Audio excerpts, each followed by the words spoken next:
राहुल गांधींना कामधंदा उरला नाही, पुरावे घेऊन कोर्टात जा. चंद्रकांत पाटील यांचा राहुल गांधींना खोचक सल्ला. आयुष कोमकर हत्या प्रकरणात पोलिसांची मोठी कारवाई. वनराज अंदेकर याची पत्नी सोनाली अंदेकरला पोलिसांनी घेतलं ताब्यात, तर गुन्हे शाखेनं चौकशीसाठी घेतलं ताब्यात. 2006 मधील मालेगाव बॉम्बस्फोट प्रकरणी पुढची सुनावणी आता 6 आठवड्यानंतर होणार.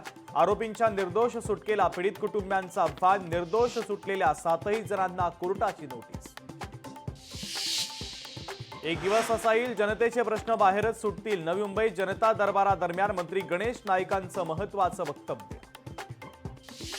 नुकसानग्रस्त शेतकऱ्यांना लवकरात लवकर मदत मिळावी. निकष न बदलता हेक्टरी 13,000 रुपयांची मदत द्यावी. ठाकरेंच्या शिवसेनेचे खासदार ओमराजे निंबाळकरांची मागणी. खासदार ओमराजे निंबाळकर यांचं व्हॉट्सअॅप बंद. सरकारविरोधी भूमिका घेतल्यानं कट कारस्थान. खासदार ओमराजे निंबाळकरांचा आरोप. सिंधुदुर्गात महामार्गासह ग्रामीण भागातील खड्ड्यांवरून बॅनरबाजी. प्रशासनाला जाग करण्यासाठी उपरोधिक बॅनर लावत नागरिकांच्या वतीनं निषेध व्यक्त.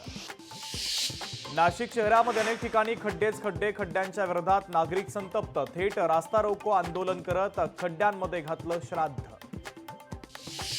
नांदेडच्या किनवटमध्ये बंजारा समाजाचा भव्य मोर्चा. लाखो बंजारा बांधव मोर्चामध्ये सहभागी. बंजारा समाजाचा हैदराबाद गॅझेटनुसार एसटी प्रवर्गात समावेश करावा या मागणीसाठी काढण्यात आला मोर्चा.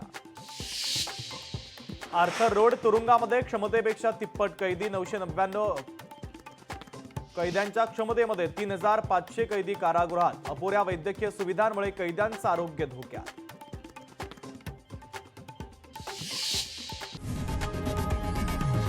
लोकशाही मराठी ऐका, पहा, जागरूक रहा.